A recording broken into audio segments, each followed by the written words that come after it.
When you finish your final round, your fourth round, you'll let the work go, rest for a few moments, noticing anything about your breath or your body that comes up.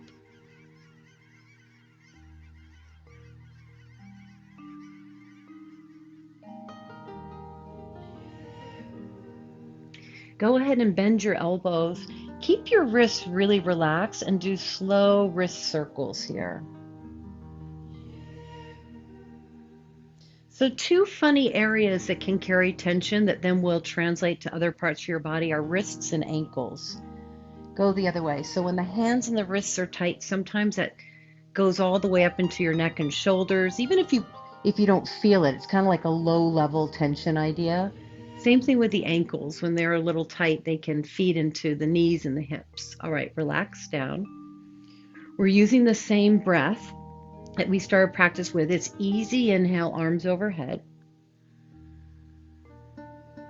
Exhale, chin to chest, roll up off of your shoulder blades. Pause at the top. So it may not be as long of an exhale as you just did in the breath meditation, but longer with a hold. Inhale, and you'll find your own rhythm. Arms reach, head comes back down. Exhale, chin to chest, rolling up. So it's a little more of a flexion spine. And you'll decide how long you're holding at the top. So obviously, the longer you hold, good Paula, the longer you hold here, the more work it's going to be. But you should be able to also feel relaxed, not gasping for breath. If it feels like too long of a hold, then it's too long of a hold.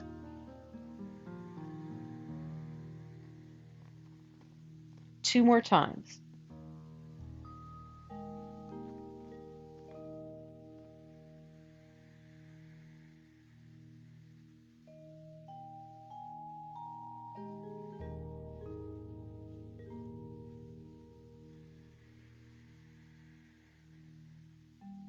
Come back to start. With your arms overhead, interlace your fingers and reach them above the crown of your head.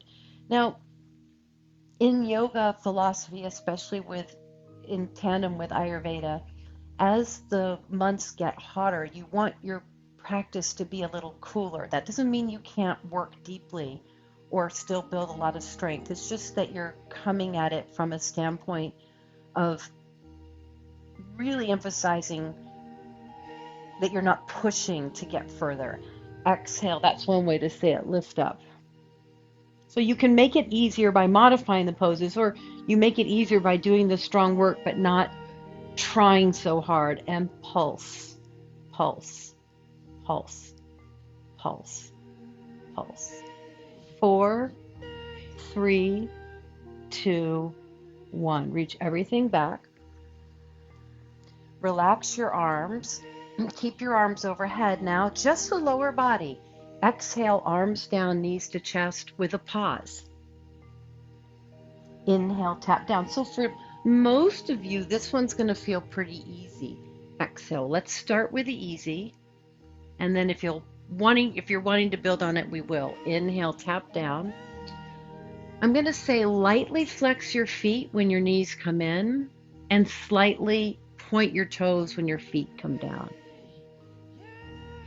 It's easy to start rushing the exhale, so see if you can keep it slow, long, and maybe even add the pause. We've got 2 more here.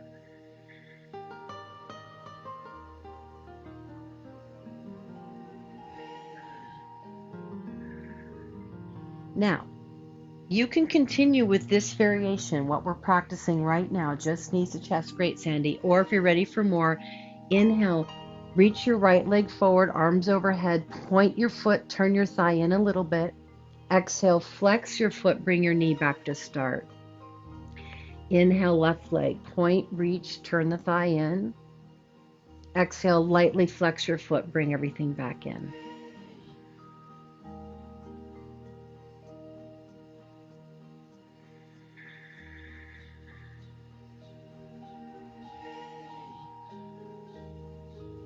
Good, Molly. So if you stayed only on the right leg, do 8 on the right leg and then 8 on the left leg. I don't think I said it clearly. We're alternating legs, so if you've already committed to the one leg at a time, finish and do the other side.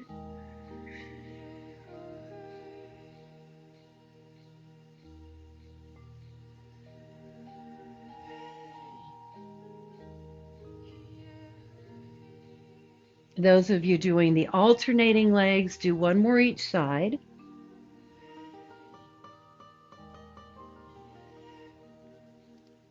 And you have another decision. So perhaps you've been doing the legs long, but you want something softer, then go back to 2 knees. Inhale down, exhale up. Or perhaps you're ready for something stronger than the single legs. Go both legs out. Inhale, exhale, knees to chest. Inhale, reach. Exhale, knees to chest. Or maybe you're staying with the one leg at a time. So lots of options. Another option, I'm going to say, to make it even stronger, lift your upper body up and stay up rather than coming down and up and down, because that can be also hard on the neck. And you can do one or both legs out and in. This is it. Final round. Good, Barbara. Great, Maribel. Awesome, Stevie Ann. You can't make a wrong choice. We're warming up the front body. We're working abs. We're opening up the hips and working the hips. 2. And draw both knees in. Pause here in Apanasana. Deep breath in. Full breath out. Lower your feet into getting ready for bridge movement. Inhale, arms overhead, hips lift up. Exhale, arms down, hips down. Inhale, arms overhead, hips lift up. Exhale, arms down, hips down.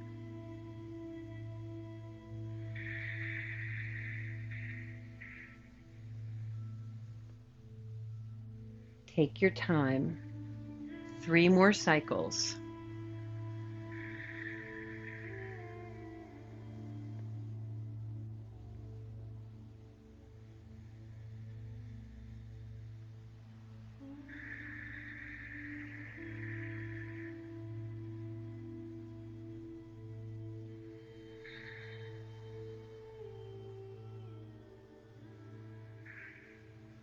Now, next time you're up, stay up.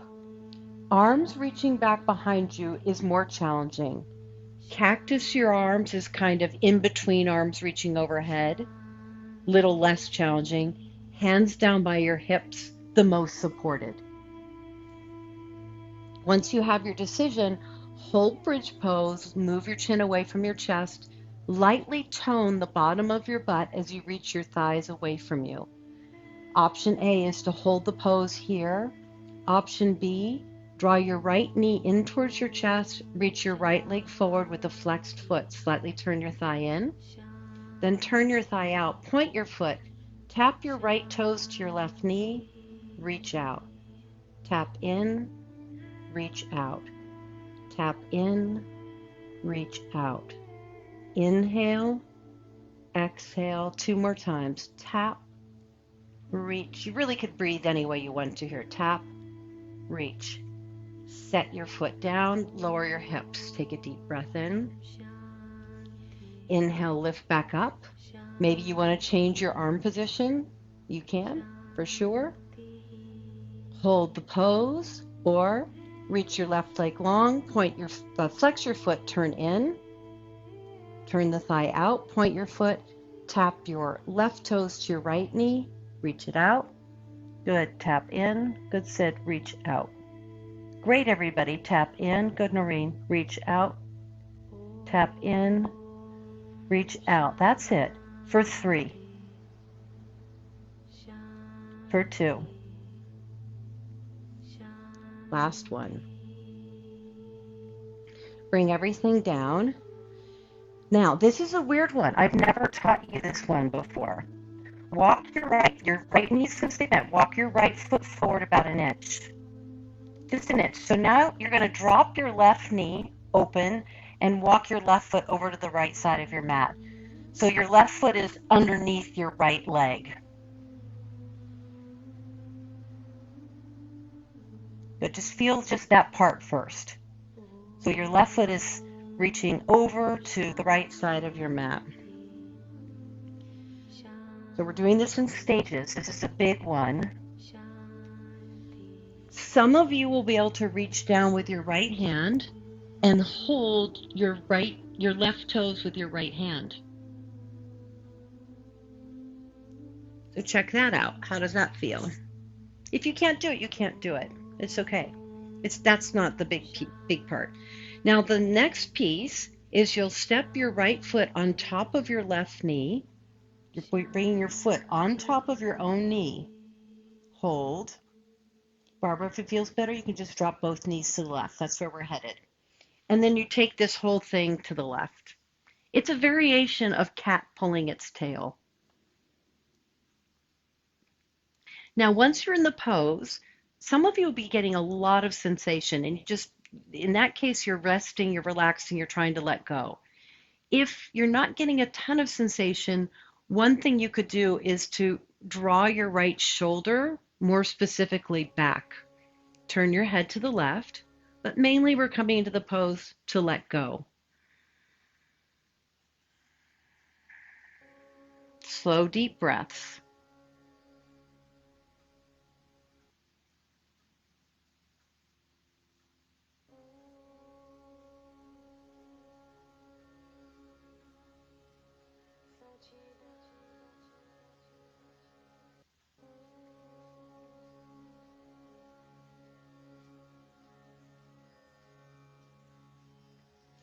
Exhale your way back through center. Before we do the second side, we're doing one more thing for the hip. Hug your left knee to your chest. Now experiment. Does it feel better when you hug your left knee to your chest to move a little bit towards the right side, like you're going to bring your leg across your body?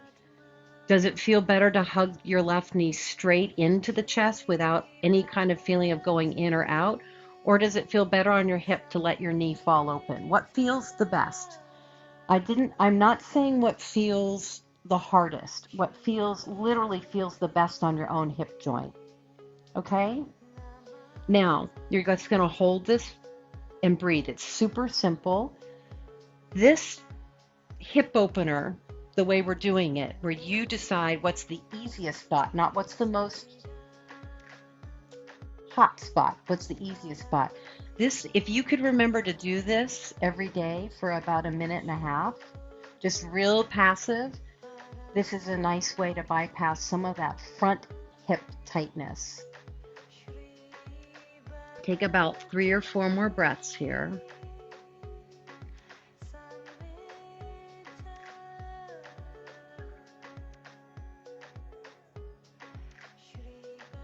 Come back through center. Hug your right knee into your chest. Now both hips might not be the same. Like right away I can tell pulling right to the center, my hip feels really nothing bad at all.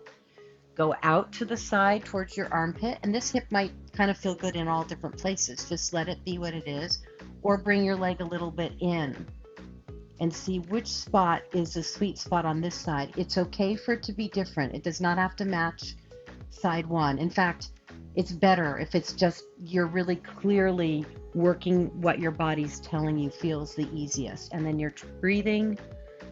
Relax as much as you can as you hold this pose.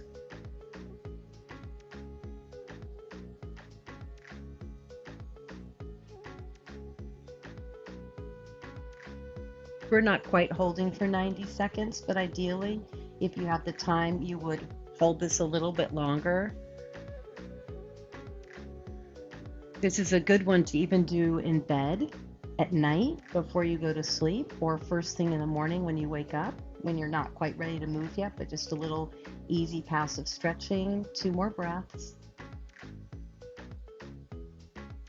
And then we're taking that funky variation of cat pulling its tail. So you'll take your right foot underneath and behind your left ankle. You'll walk that foot over to the left. You'll either Feel that your foot is right near your hand already, or it won't be, so you can decide if you're holding your foot or not. You'll take your left foot on top of your right knee, and then you're dropping into a twist to the right. So it can just be a simple twist. That's it, Barbara. It's kind of a combo platter of cat pulling its tail and eye of the needle twist. If you need to make it deeper, roll your left shoulder back and into the mat.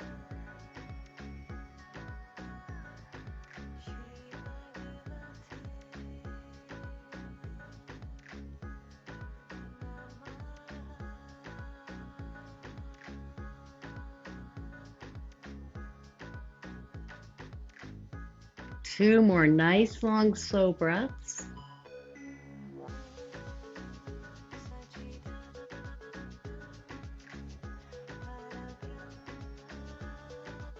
Great. Turn to your